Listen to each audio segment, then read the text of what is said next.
men, greetings women. Nationalism is a country's default settings. When a country is nationalist, everything else tends to look after itself. It's not the most ideal for everybody, but it is the most ideal for the country as a whole. When people talk about nationalists and nationalism in general, they often have a biased view that's been fostered upon them by the media. You see, the media would have you believe that nationalism is something that's come out of imperialist empires, and it was at its zenith in the mid to late 19th century. And then from World War I onwards, nationalism or nationalists are a dirty side of our past that we don't need. The truth is far, far, far greater, and the truth is far, far, far different. I'll explain why. First of all, when you hear anyone talking about democracy this, we're a democracy that, and so on and so forth, if you were to sit down and just explain to them what a democracy actually was back in the day of our ancestors, they would probably just stand open-mouthed in amazement. Because democracy, a true democracy of the Greek standard, of what we often always hear, Greece, the cradle of democracy, the cradle of civilization, ignoring the fact that there was just as much civilizations in Europe, in mainland Europe, elsewhere, but this aside, a democracy of the ancient Greek era was more nationalist than National Socialist Germany, the most nationalist of them all, but they all had something in common. They were all a nationalist country with a democratic government. The democratic government would never override the fact that their nation was them. The nation was who they were. The nation made up their ethos, their pathos, that's all these things, and they had a democracy. The Celts and the Germanic peoples who were elsewhere and on the borders of Greece, Macedonia, they too were nationalist.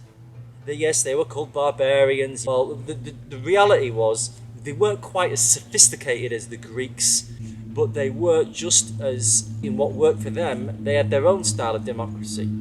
You see, another thing about nationalism is, and this is something where I differ from some of the other nationalist folks out there, is that monarchies and kings were elected. There was an elected monarchy all the way throughout most of Europe. Most of the Germanic tribes had it, the Celtic tribes had it, and they were at their core electing their leaders.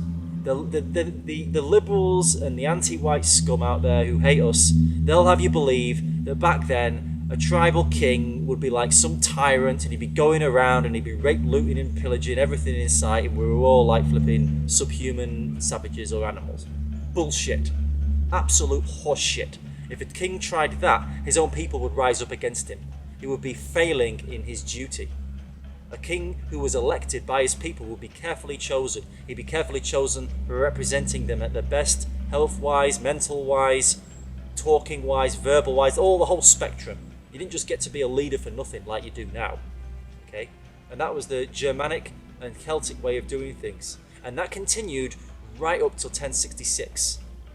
In 1066, England elected its king, or I think it was slightly before 1066, but when the Battle of Hastings decided the fate of England, King Harold that died, he was an elected king. He didn't just get to be king, he had to be elected king.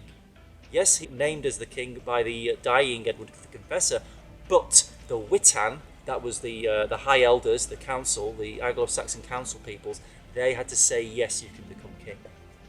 You should have somebody who is decided by your own people and represents your people to be the leader, to be a king, to be a prince, to be so on and so forth.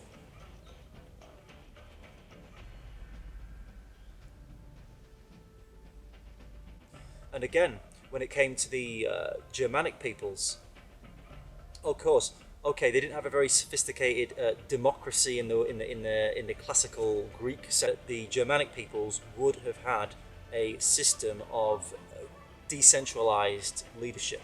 So the elected leaders would have a form of mediating and counseling with one another. It won't probably be as sophisticated as the Greeks did. However, the Greeks did not have jury service.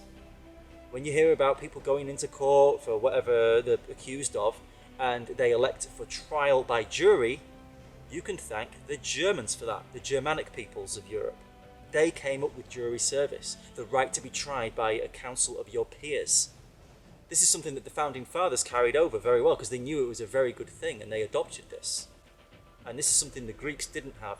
I think at best what they would have is your fate would be decided in the Senate. You'd have the Senate that would argue out your fate. But the trouble with that was with the Greek Senate, you would have the issue of you'd be depending on who was defending you to be a very good orator, very good at oratory at defending you, or you may have to defend yourself. With the Germanic system, you could have a group of your peers decide your fate, and they would be people who would probably be knowing you a lot better than perhaps the Greek city-states. You get the impression. Nationalist is a country's default settings. So I'm getting back to this now. We've had these default settings in place since prehistory.